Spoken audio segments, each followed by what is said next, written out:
Police স্বামীর uniform পরে video তৈরি করে টিকটকে প্রকাশ করেছেন স্ত্রী। আর এ ঘটনায় স্বামী পুলিশের কনস্টেবল মোহাম্মদ সাইফুজ্জামানকে থানা থেকে প্রত্যাহার করা হয়েছে। পুলিশের ইউনিফর্ম পরে টিকটক করার ঘটনা বর্তমানে সামাজিক যোগাযোগ মাধ্যমে একটি স্পর্শকাতর বিষয় হয়ে দাঁড়িয়েছে। এ নিয়ে আরও বিস্তারিত থাকছে ডেস্ক রিপোর্টে। পুলিশ স্বামীর ইউনিফর্ম পরে ভিডিও তৈরি করে টিকটকে প্রকাশ করেছেন স্ত্রী। আর এ ঘটনায় স্বামী পুলিশের কনস্টেবল মোহাম্মদ সাইফুজ্জামানকে থানা থেকে প্রত্যাহার করা হয়েছে।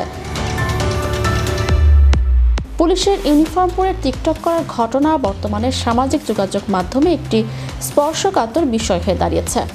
তিনি আরএমপির কাশিয়াডাঙ্গা থানায় কর্মরত ছিলেন। বৃহস্পতিবার আরএমপি কমিশনার মোহাম্মদ জিল্লুর রহমান প্রত্যাহারের এই আদেশ দেন। আরএমপির অতিরিক্ত উপকমিশনার গাজীউর রহমান এ তথ্য নিশ্চিত করেছেন। তিনি জানান, কনস্টেবল সাইফুজ্জামানের দ্বিতীয় স্ত্রী সীমা খাতুন স্বামীর ইউনিফর্ম পরে ভিডিও তৈরি করে নিয়মিত টিকটকে পোস্ট করে আসছিলেন। অভিযোগের সত্যতা পাওয়া গেলে বিষয়টি ঊর্ধ্বতন কর্তৃপক্ষের নজরে আনা হয়। বৃহস্পতিবার থানা থেকে প্রত্যাহারের আদেশ দিলে ওই রাতেই আরএমপি পুলিশ লাইনে অতিরিক্ত উপকমিশনার গাজীউর রহমান আরও বলেন, একজন পুলিশ অফিসারের স্ত্রীর পুলিশের পোশাক পরার কোনো সুযোগ নেই। সামাজিক যোগাযোগ মাধ্যমে এ ধরনের ছবি বা ভিডিও পোস্ট দেখে অনেকেই পুলিশকে নিয়ে বিরূপ মন্তব্য করেছেন বলে জানান তিনি। পুলিশ রেগুলেশন অনুযায়ী পুলিশের ইউনিফর্ম সাধারণত নাগরিকদের ব্যবহারের কোনো সুযোগ নেই।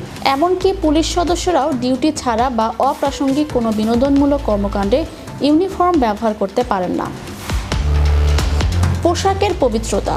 ইউনিফর্ম পরে নাচ, গান বা কুরুচিপূর্ণ অঙ্গভঙ্গি করা শৃঙ্খলা ভঙ্গের শামিল। নিরাপত্তা ঝুঁকি। পুলিশের পোশাক অপব্যবহারের মাধ্যমে অপরাধমূলক কর্মকাণ্ড ঘটার সম্ভাবনা থাকে। সোশ্যাল মিডিয়ায় এই ঘটনা নিয়ে মিশ্র প্রতিক্রিয়া দেখা গেছে।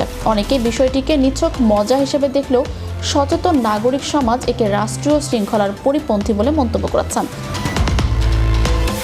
বিশ্লেষকদের মতে, পরিবারের সদস্যদের এই ধরনের দায়িত্ব জ্ঞানহীন আচরণ পুলিশ বাহিনীর সামগ্রিক মর্যাদাকে প্রশ্নবিদ্ধ করে। এর ফলে জনসাধারণের মধ্যে বাহিনীর গ্রহণযোগ্যতা হ্রাস পায়। প্রযুক্তির অবাধ ব্যবহারের যুগে বিনোদনের নামে রাষ্ট্রীয় শৃঙ্খলা ভঙ্গ করা কোনোভাবেই কাম্য নয়। এ ঘটনাটি অন্যান্য পুলিশ সদস্য এবং তাদের পরিবারের জন্য একটি সতর্কবার্তা। পুলিশের পোশাকের মর্যাদা রক্ষা করা কেবল সেই সদস্যের দায়িত্ব নয়, বরং তার পরিবারেরও নৈতিক দায়িত্ব। বিভাগীয় তদন্তের পর দোষী প্রমাণিত হলে ওই সদস্যের বিরুদ্ধে আরও কঠোর ব্যবস্থা নেওয়া হতে পারে বলে জানানো হয়েছে। ম্যাজিক বাংলা টিভি, বিনোদন ডেস্ক।